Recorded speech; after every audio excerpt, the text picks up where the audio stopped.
In this video, we're going to be looking at Lua scripting. So this is going to be quite an advanced video.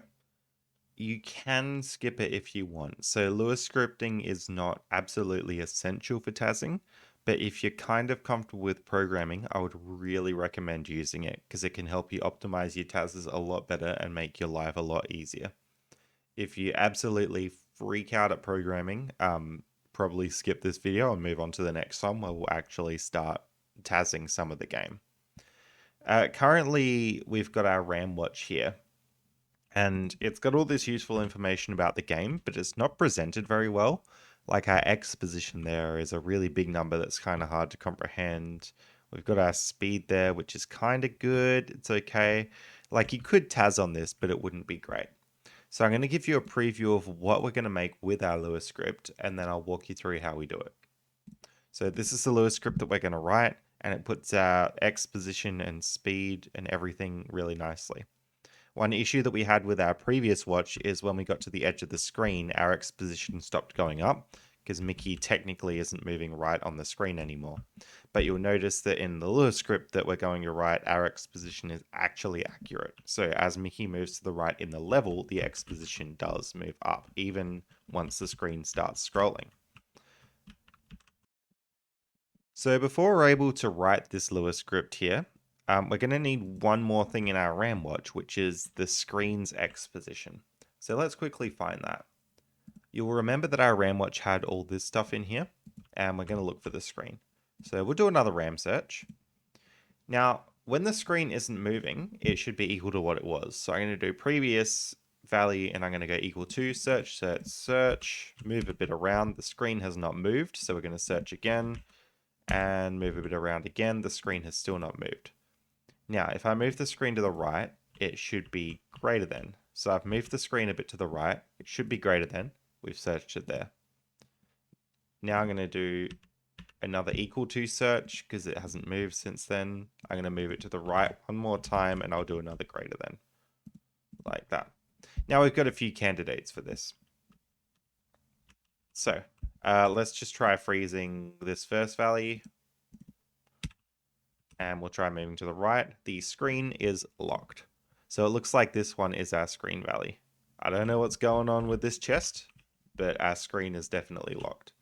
007D, I'm not 100% sure what that does. We could try freezing it, but I don't really think much will happen. So we found our screen value. Let's have a look at it in the hex editor. And it looks like here something is still frozen. I'll just unfreeze that. 0070 in our hex editor. Okay, so as you can see, as the screen moves to the right, this moves to the right as well. Now, you'll be wondering what happens when this goes over FF, which is the highest it can be. So we'll do that, and you can see this thing goes up to 1. So I'm going to add these two things into our RAM watch, and we'll call it like, we'll call this one screen X big, and we'll just call this one screen X. Okay, so we're getting there. Screens can also have subpixels as well, just like Mickey had subpixels. So we'll start moving the screen and we'll see if we can see anything.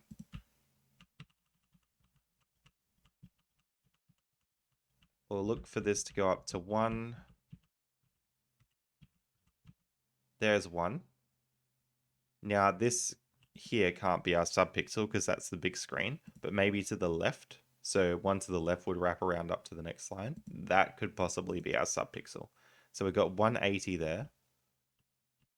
We got 300, 480, 600. Now I'll try slowing down Mickey a bit.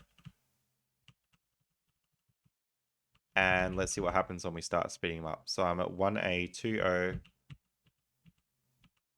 1A40, 1A60, 1A80, and it might wrap around here to 1B, 1B40. So it looks like we found our screen subpixel. So we'll add that to the RAM watch. So I'm going to call this screen X sub.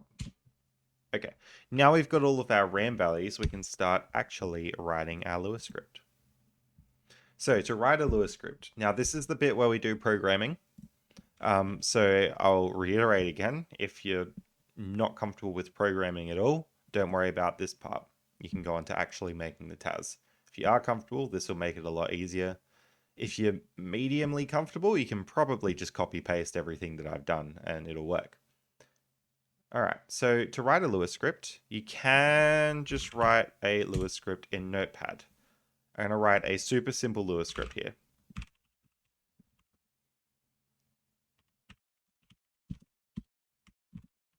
It's going to print the word hi on our screen on the GUI, which is the graphics of the emulator. And this hi is going to be 200 pixels in from the right and 200 pixels down. So I'm going to save this as, we'll save it with our TAS and everything. Mickey, I'm going to call it Mickey 2 because I already wrote a Lua script before called Mickey. Mickey2.lua. Then what we do is, I'll just pause the emulator. We'll go to our Lua console. We'll go script, open script,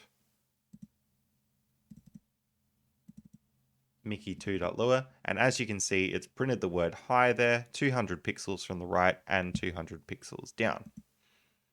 Now, this is good, but as soon as I advance a frame, that's going to go away. And it's gone. So cool. When we loaded our Lua script, it ran this. It printed this text to print hi. Then the Lua script was done. And it's done, so it doesn't run anymore. That's not very good.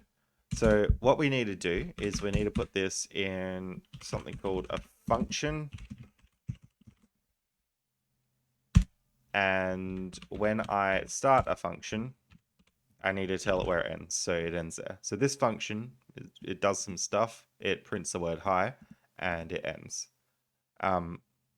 So we can actually call this function. So if I type do stuff like that, it'll do whatever is inside that function.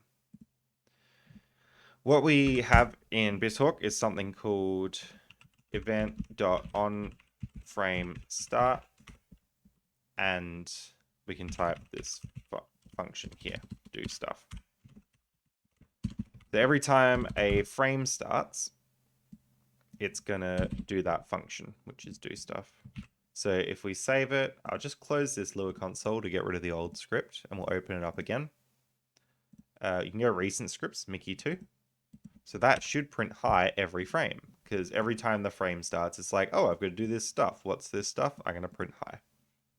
Now at this point, I'm going to give up writing this in Notepad. You can keep writing this in Notepad if you want, or if you have like a text editor coding program, that's usually a lot better.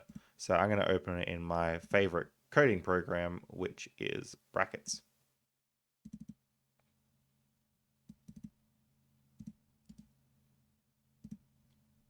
And it just looks a bit nicer. You've got like text highlighting and stuff. All right, now let's start actually doing some stuff that's useful. So we don't just want to print hi to the screen, we actually want to do some stuff. So let's try printing the screen X position to the screen. So rather than printing hi, I'm going to get the screen X position. Now, TAS Videos has this really good page. If you just Google TAS Videos Lua function, you'll find it. And it's got all these useful Lua functions in there. So we've already used event on frame start. We've already used that one. And we've already used GUI.text. So we've already used those two. You can see there's so much you can do with this. What we want to use is we want to actually get some stuff from the game. So main memory.readByte is what we're going to use. And we need to know which byte to read. So let's just get the screen X position.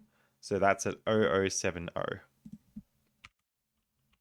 And when you're typing an address, you just put OX in front of it. That's just the way that it works. Now, it's not so good just like reading that byte, because what are we going to do with it? Well, we could print that.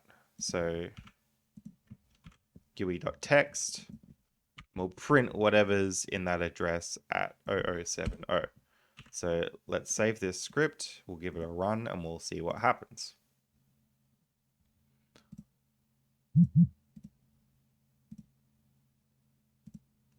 0. So you can see this should match what's in screen X. Although this is being shown in hex, this is being shown in like a normal non-hex number. So OB is 11. And that matches. The beauty is we can start doing stuff with it now. So we'll go back to our code. Now that's a bit janky doing something like that. So what I'm going to do is I'm going to take this out. I'm going to put this in a variable called screen X equals that stuff. And then we would print screen X. That's a bit nicer so that you're not typing this whole main memory read byte thing into the text printer. And that will still work if we ran it. Okay, let's forget about the screen just for now. Let's think back to Mickey's X position. So we had this thing. Now 24976 is a really big number. We don't want that. If you recall, Mickey's X position, this 61 was the pixels and this 90 was the subpixels. So at 020D is Mickey's X position. So we're going to go Mickey X equals main memory dot read byte 020D. And then Mickey X sub equals main memory dot read byte is probably something I can copy. Main memory dot read byte O times O20C. So now we've pulled into our program Mickey's X position and his like subpixel position there. So rather than printing this thing about the screen, I want to print X position. Now, our X position for Mickey is going to be his X position in pixels plus, now there's 200 subpixels in a pixel. So I'm going to type Mickey X subpixel divided by 256. So there's 256 subpixels in a pixel because this 256 is like 100 in hex. Okay, so if I run this now, hopefully this will look a bit nicer for his X position.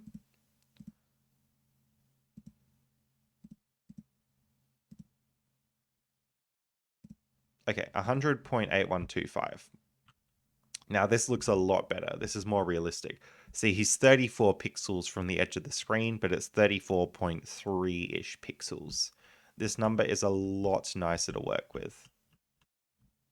But we're still going to have this issue that when the screen starts scrolling, we're not compensating for the screen scrolling. It's always at 135, unless I go left again. But this position reader would work beautifully in this room here, because it's just kind of near 256 at the end, and then all the way back is kind of near 19. So let's incorporate the screen scrolling. So screen X, we're going to need the screen X subpixel. So this will be screen X sub. Screen X sub. And we want to have screen X big.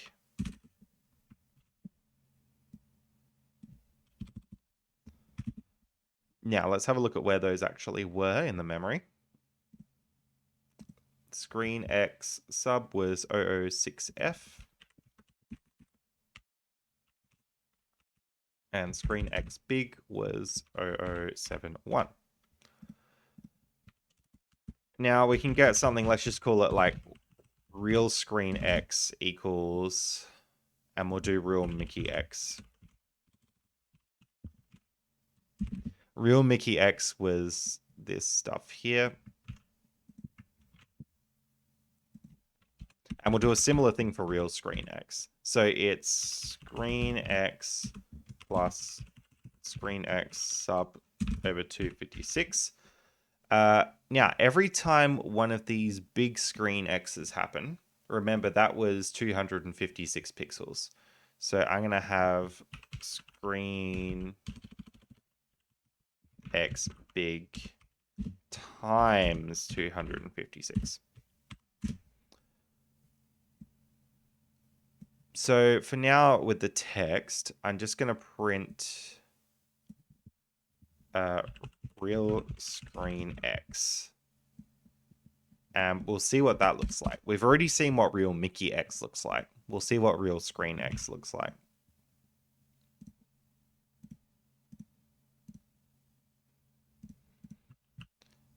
So real screen X is 0 here because the screen's not moving.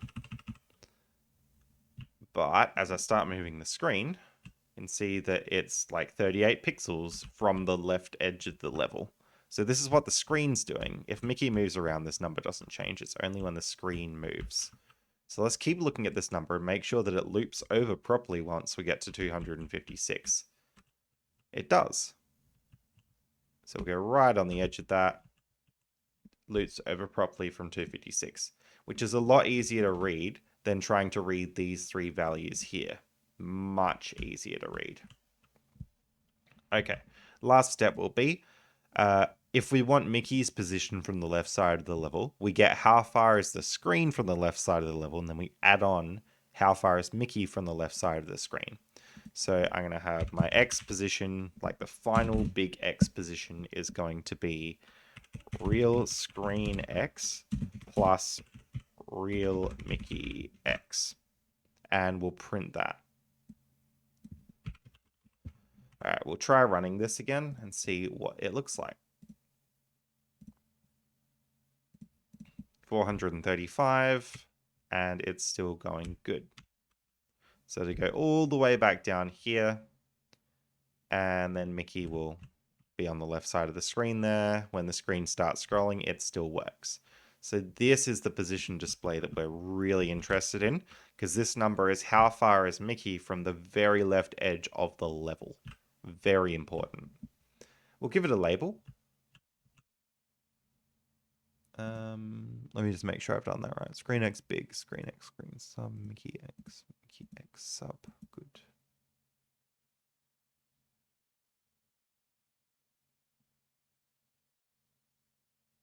Yep, and yep. Looks pretty good to me. Cool. Now we'll give it a label. So I'm going to call this xpos. Now when you write it in quotes, that means it's literally going to print the words xpos. And it's going to do a little colon with a space. And then if I want to put these two things together, I put 2 dots. So this is going to print the words xpos, and then it's going to print what our x position actually is. Now this word could be whatever I want. Like it could be cat or something, and it would write the word cat. That's fine. Let's see. Just make sure that it works. And it is. X position is that. Good. Let's put it in a better spot. So maybe only 20 pixels from the left, and we'll put it 300 pixels down. Okay, next step is to get the Y position. This is going to be a lot easier. I'm basically going to copy all this, and we'll repeat it for the Y position. So Mickey's Y position was, let's see, view in hex editor with the data size of 1 byte. So this was his pixel here at 020B.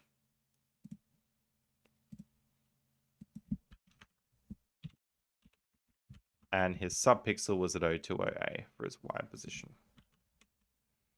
Good. Now his real Mickey Y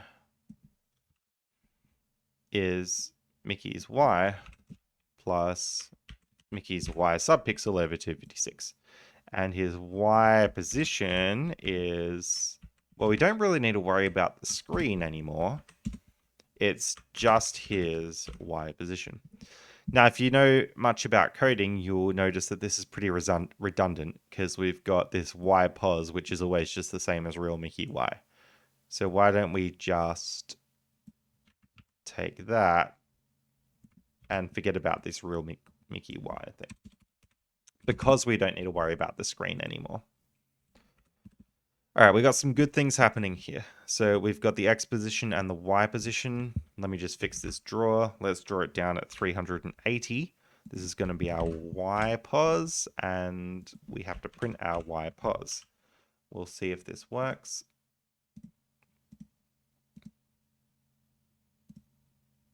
Something has gone wrong. Probably because I didn't change that to a Y there. Good.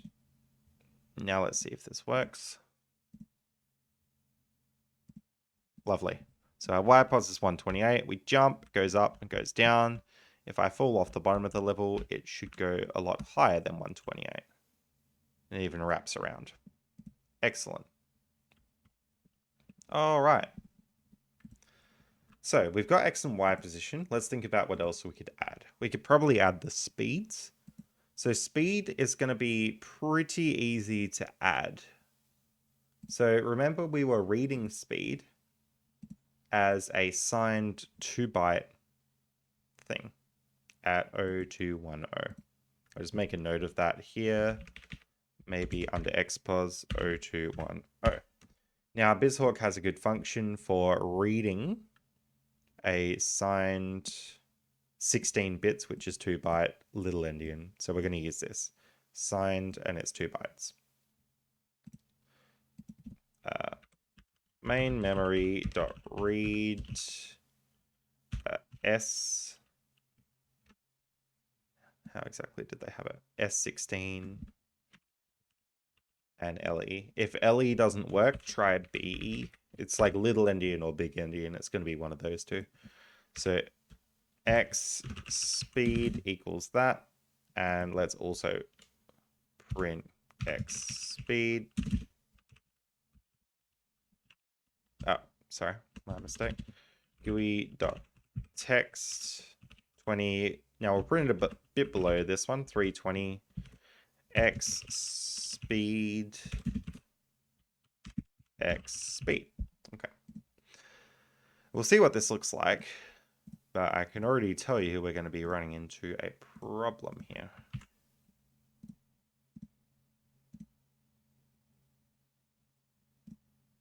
Okay, so our X speed, O times, let's try that again.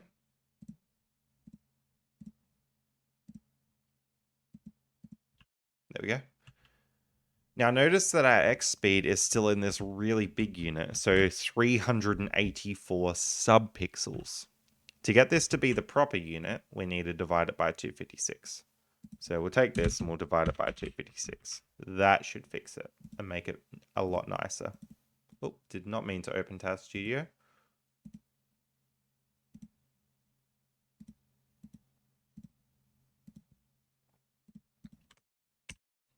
All right, X speed. So let's check that this matches.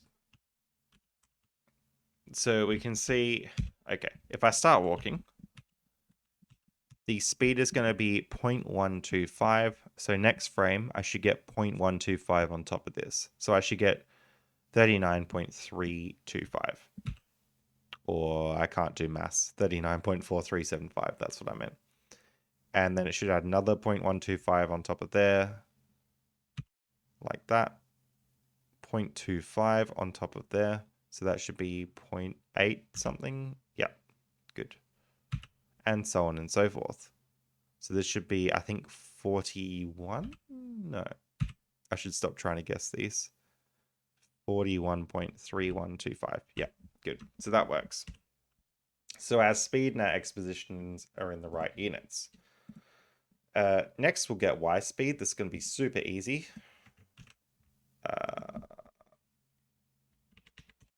So we'll get Y speed then. And we'll just change the address. So remember, to get the Y speed, we were reading 020E.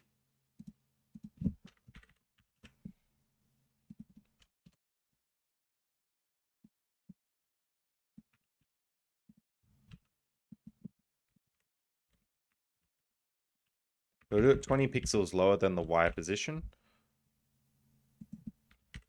And we got it there. All right, so I'll run it one more time and then we'll see what we've got.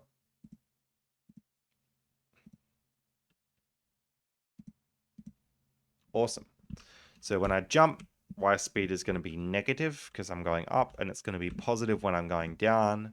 X speed is going to be positive when I'm going right, negative when I'm going left. Now it looks like, interestingly, every few frames it's trying to make Mickey move downwards, but the ground is stopping him. So that's an interesting observation there. So we're already learning things about the physics that we couldn't have known just by playing the game normally. And this is pretty much all you would need to optimize it. But there's one more thing that I want to talk about, and that is something called dx and dy.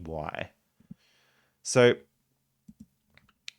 notice that if I run on the left side of the wall, Mickey's not moving, but his speed is still minus 1.5, and his position is not changing. So this is kind of a problem.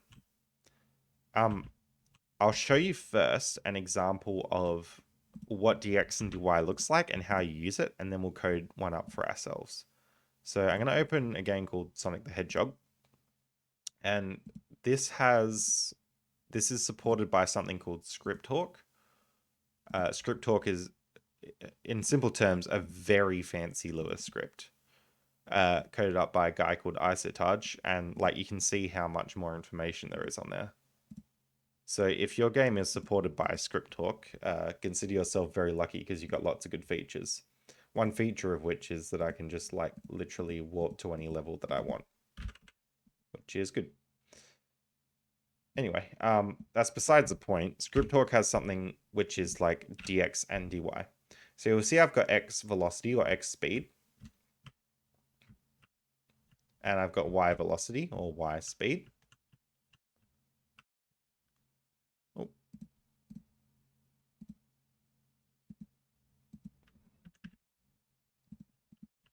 And I've got dx and dy.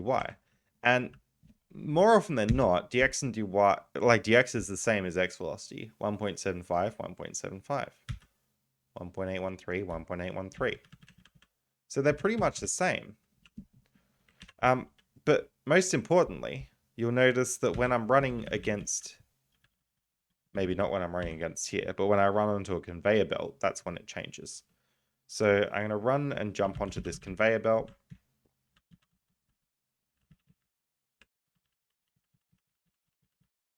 So notice my x velocity is 3 and my dx is 3. In this game, 3 is your maximum speed. That's 3 pixels per frame. And that's just as fast as you go. If I jump onto this conveyor belt, it's moving to the left.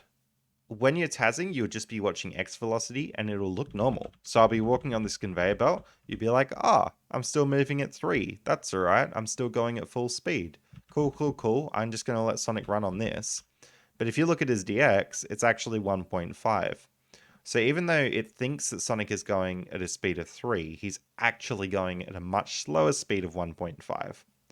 So this is an example of when your dx and your x velocity are different, and that's why it's important to have both.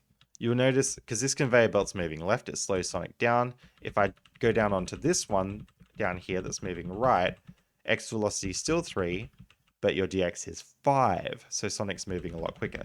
And then if I jump off of them, they both things should be 3, because I'm in the air, and my x velocity matches my dx. So that's why it's important to have dx. It's very important to have it. So we're going to code it up. All right. So to get a dx, what it literally is you take your x position and you subtract the x position that you had last frame. So I'm going to go maybe under the speed, because that's where we're going to draw it. I'm going to have dx equals x position minus our old x position. Now we haven't actually said what our old x position is yet. So let's say after we've stored this, I'm going to say my old x position is my current x position. So here's what will happen. I run through a frame. I calculate my new x position. then I do this dx thing. So I do my new x position minus my old x position. And once I've done this calculation, I go, okay, now my old x position is this one that I just calculated, because next frame, it'll calculate the difference again. Then I need to have a display for dx. So 2340, and I'm going to label this dx, and it's going to be dx. Okay, so we'll try and run this, but I can already tell you there's going to be an error. Oh, I did not mean to run script hawk.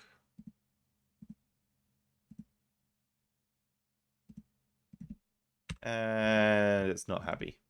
So the problem that it has here is that the very first time this old, like I've got x position minus old x position, the very first time this happens, it's like, what's this old x position thing? I don't know what that is. So the way that you fix that is outside your function at the top, you just set it to 0.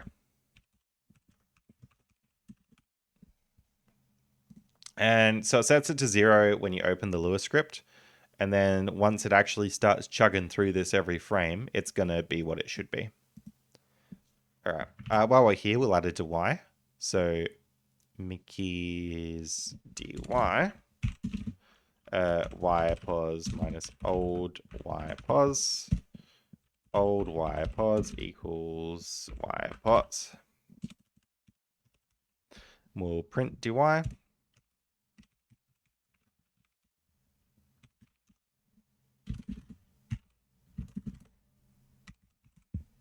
Like so. Now that should be everything that we have. So I'll just try and run it again. Make sure that it works.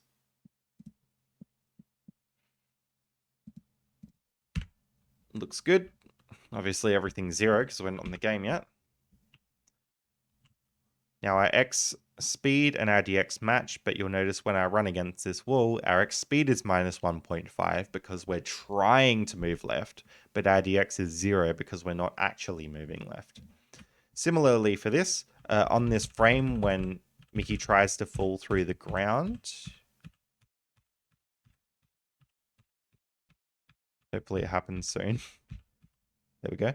So our y speed is trying to go downwards, but the ground is stopping us, so yeah.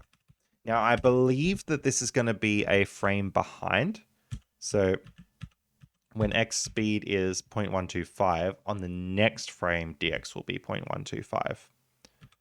When it's 0.375 on the next frame, it'll be 0.375. But these pretty much match. And if you jump, y and dy should match.